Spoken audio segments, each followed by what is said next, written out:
ಇದು ಯಾರ ಸಮಾಧಿ ಅಂತ ಗೊತ್ತಾ ನಿಮ್ಗೆ? ಎಲ್ಲರಿಗೂ ನಮಸ್ಕಾರ. ನಾನು ನಿಮ್ಮ ಮತ್ತಿಗೋಡು ಹುಡುಗ ಸುದೀಪ್ ML.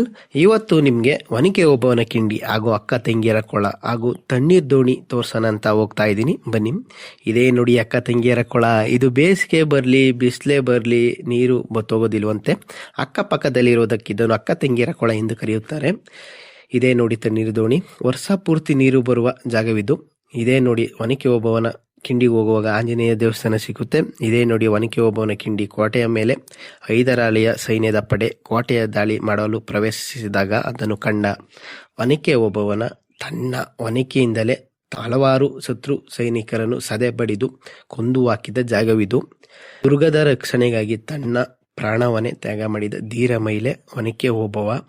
ಈ ಕಿಂಡಿಯ ಬಳಿ ನಿಂತು ಶತ್ರು ದಳದ ಅನೇಕ ಮಂದಿಯನ್ನು ಪ್ರಾಣಹರಣ ಮಾಡಿದಳು. ಇದನ್ನು ಒನಕೆ ಓಬವ್ವನ ಕಿಂಡಿ ಎಂದು ಕರೆಯಲಾಗುತ್ತದೆ. ಇದೇ ನೋಡಿ ಒನಕೆ ಓಬವ್ವನ ಸಮಾಧಿ. ಇನ್ನು ಚಿತ್ರದುರ್ಗದ ಕೋಟೆಯ ಬಗ್ಗೆ ಇನ್ನೂ ಮಾಹಿತಿಯನ್ನು ಕೊಡುತ್ತೇನೆ. ಈ ವಿಡಿಯೋನ ಶೇರ್ ಮಾಡಿ ಹಾಗೂ ನನ್ನ ಪೇಜನ್ನು ಫಾಲೋ ಮಾಡಿ ಅಂಡ್ ಸಪೋರ್ಟ್ ಮಾಡಿ.